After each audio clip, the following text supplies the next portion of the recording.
Thank you for joining us for devotions today. And I want to ask you a question to start off our devotions today. Do you go on autopilot often? In other words, how much of your everyday tasks do you think are a result of conscious, deliberate choices that you make? You think it's 20%, 50%, maybe 75%?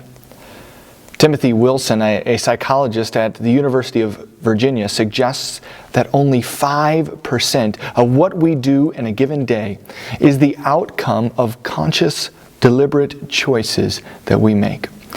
And he's certainly not the only psychologist to suggest this. In fact, psychologists for many years have been saying that a majority of what we do is non-conscious or automatic. Our brain's very clever. And it turns everyday tasks into habits so that it can free up our mental capacity to interact with the world around us. And this is helpful, but it does create some challenges. For example, imagine a parent trying to teach their 15-year-old how to drive. Part of the reason that this process is so difficult and stressful is that parents, who are usually seasoned drivers, are trying to teach a skill that has become second nature to them. In other words, most parents can drive home without even thinking about it.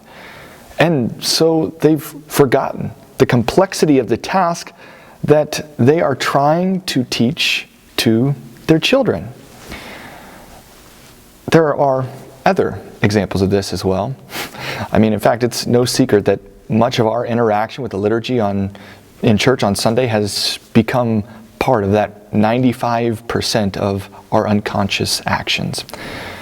For example, how often have you caught yourself speaking the words of the creed while your mind is actually pondering that not so profound question of who makes the best donuts in town? Or how often have you heard the words, "The third day he rose again from the dead, he ascended into heaven," and have failed to grapple with the profundity of those words? Since when has someone rising from the dead become commonplace and ordinary? When has the powerful fact that this is exactly what Jesus has done stopped moving us to tears? Why do these words infrequently bring us the most profound joy? Don't you see that you were buried with him by baptism into death, in order that just as surely as Christ was raised from the dead, you too might walk in newness of life? You see, this creed isn't just a story about someone long ago.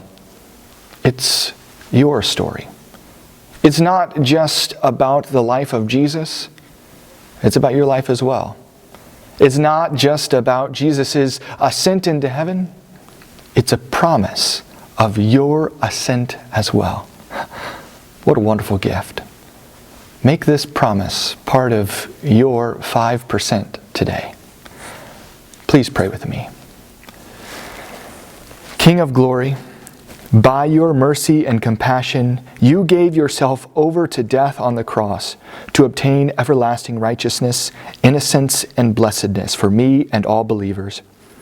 By your Spirit, keep me firm in this faith, that I might always live under you and your kingdom, and serve you in joy and peace, even as you have been raised from the dead, and live and reign to all eternity. Amen.